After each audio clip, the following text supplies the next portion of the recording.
C'est le deuxième jour à Nantes pour le Salon des entrepreneurs et avec nous, David Béniguet, vous êtes fondateur de Plénit Finance et vous, votre truc, c'est d'aider les particuliers à mieux gérer leur budget. Tout à fait.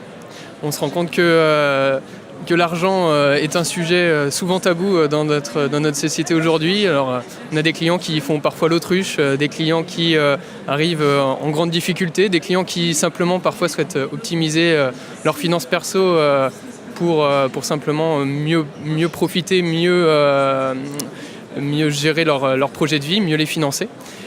Mais alors, parce qu'aujourd'hui, il y a plein d'outils qui existent pour aider à mieux gérer son budget. Vous faites pas... comment est-ce que vous faites pour être mieux justement que ces outils ?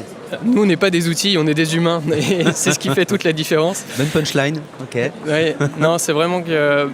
Avant de traiter des finances, on traite de développement personnel finalement. On remet l'argent au service de ce à quoi il doit servir, au service des projets de vie. Et du coup, ce qu'on propose avant tout, c'est du coaching, de la formation. L'éducation budgétaire en France, elle est complètement absente de l'éducation nationale. Donc les seuls repères qu'on a dans la vie... pays ? Il y a d'autres pays qui sont un petit peu plus avancés. On a les Canadiens par exemple, les Québécois en particulier, pour lesquels la littératie financière, comme ils l'appellent là-bas, est un petit peu plus développée. Les professionnels sont un petit peu plus présents aussi sur le marché. Et alors que pour nous, le sujet en France reste un petit peu plus tabou, secret, et qu'on n'ose pas le parler, on n'ose pas en parler. Et du coup, donc, en fait, moi, je suis particulier.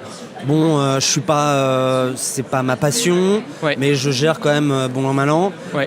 Vous arrivez, vous dites bon, on peut investir d'une certaine manière, on peut. Alors, je veux dire, évidemment, je vous imagine pas en avocat fiscaliste, mais est-ce qu'il y a quand même ce rôle de conseil pour mieux utiliser cet argent qu'on a, qui dort chez soi ? Pas forcément en termes d'investissement en fait, on se présente vraiment en amont de ce qu'on va appeler classiquement le conseil en gestion de patrimoine parce que c'est un métier vraiment à part entière.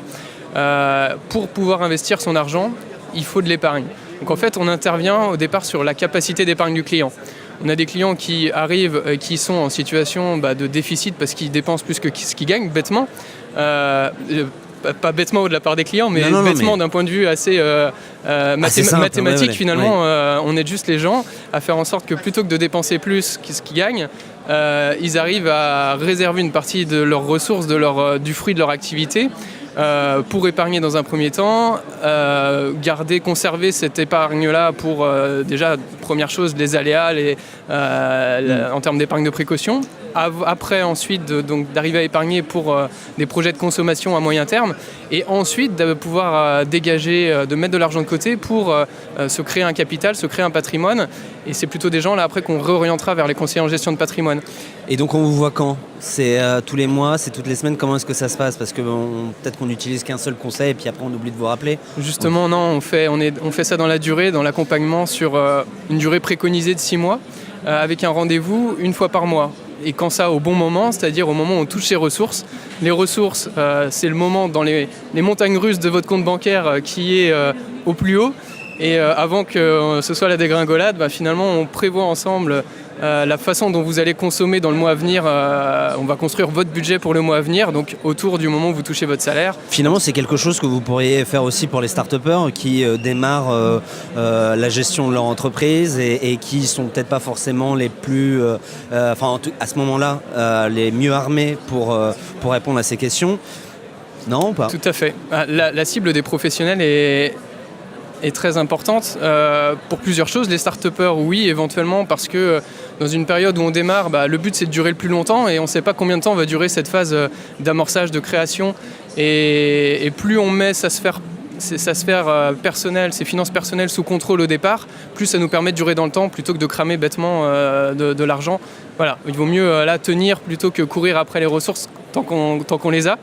Et puis globalement plutôt pour les indépendants parce que la sphère personnelle et la sphère professionnelle sont deux sphères qui cohabitent pas toujours bien chez les entrepreneurs, donc que ce soit des start-upers ou que ce soit des indépendants, des freelances, quel que soit leur métier. Souvent il y a des problématiques de transfert d'argent entre les comptes pro, entre les comptes perso, des difficultés à anticiper la fiscalité, la TVA, les questions de RSI. Et donc tout ce qui est un petit peu brouillon dans la tête des dirigeants, des entrepreneurs, on essaye de l'éclaircir, de mettre un petit peu de méthodologie là-dedans et de trouver le bon cap. arrêter de cramer son argent. C'est l'expression que j'ai envie de retenir de cette interview. Merci à vous, David Béniguet. Je le rappelle, vous êtes fondateur de Plenit Finance et vous agissez en tant que coach pour la gestion de son budget. Exactement. Merci à vous. Au revoir. Merci beaucoup.